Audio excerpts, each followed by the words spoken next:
સોમનાથના વેરાવળ બંદર પર પાયાની સુવિધાઓની ઉણપ હજુ પણ વર્તાઈ રહી છે.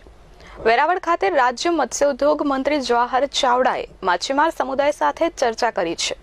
વેરાવળ બંદરનું ફેસ 02નું કામ 5 વર્ષથી ગોકળ ગતિએ ચાલી રહ્યું છે, તો વેરાવળ બંદરમાં 8 વર્ષથી ડ્રેઝિંગની કામગીરી ઠપ થઈ ગઈ છે, જેને લઈ ફિશિંગ બોટને પારાવાર નુકસાન સેવવું પડે છે અને ભ્રષ્ટાચારનો આક્ષેપ માછીમારોએ કર્યો હતો.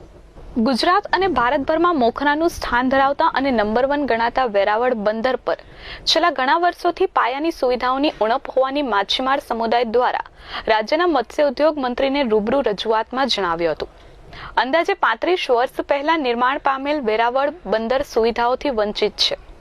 ગુજરાતનું નંબર 1 ગણાતા વેરાવળ બંદર પર સૌથી વધુ સી ફૂડની નિકાસ થાય છે, પરંતુ વિદેશી ખરીદારો વેરાવળ બંદરની મુલાકાત લે તો ભારતના નિકાસ પર પ્રતિબંધ આવી શકે છે.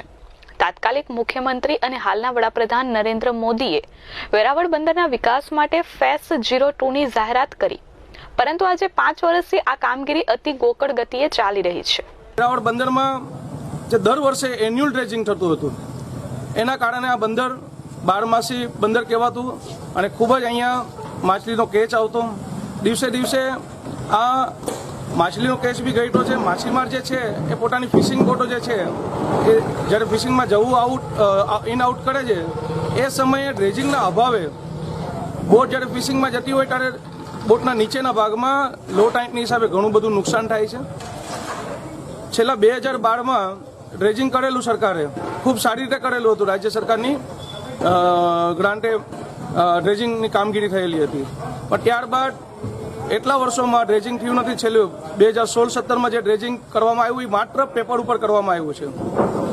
સરકારે માછીમારોની સુવિધા માટે લગભગ 12.5 કરોડની ગ્રાન્ટ ફાળવેલી હતી. એના ટેન્ડરો થયા હતા, એના 8.5 કરોડના કામ અપાયા હતા અને એ કામ બી માત્ર પેપર ઉપર થઈ ગયેલું છે. એની એ વર્ષોમાં 16-17માં મેં ખૂબ જ રજૂઆત કરેલી છે. અહીંની તમામ માછીમાર સમાજે એની રજૂઆત કરેલી છે, પણ સરકારે શા માટે ધ્યાનમાં નથી લીધું? વધુમાં વેરાવળ બંદરમાં છેલ્લા 8 વર્ષથી ડ્રેઝિંગની કામગીરી યોગ્ય રીતે થઈ નથી, જેના કારણે ફિશિંગ બોટને પારાવાર નુકસાન થઈ રહ્યું છે. 2 વર્ષ પૂર્વે માત્ર કાગળ પર ડ્રેઝિંગની કામગીરી કરી કરોડોના ખર્ચે કરોડોનો ભ્રષ્ટાચાર માછીમારો દ્વારા ગંભીર આક્ષેપ લગાવવામાં આવ્યો છે. વેરાવળ બંદરની વાત કરીએ તો આખા ગુજરાતમાં નહીં પણ ભારતમાં અવ્વલ નંબર ધરાવતું આ બંદર છે અને અહીંયાથી સૌથી મોટું સી ફૂડ એક્સપોર્ટ થાય છે. આખા ગુજરાતની સૌથી મોટી સી ફૂડ એક્સપોર્ટની જીઆઈડીસી અહીંયા આવેલી છે. લાખો લોકો ડાયરેક્ટલી ફિશિંગ કરીને રોજગારી મેળવે છે અને લાખો લોકો આ વ્યવસાય સાથે જોડાયેલા છે, એ લોકો બી રોજગારી મેળવે છે. ત્યારે વેરાવળને રાજ્ય સરકાર દ્વારા, કેન્દ્ર સરકાર દ્વારા જે કંઈ માછીમારો માટે જે કંઈ પાયાની સુવિધાઓ જે પૂરી પાડવી છે એ ખૂબ જ ઉણપ છે અને લાંબા સમયથી અમારી રજૂઆતો છે આ બાબતની સરકારમાં.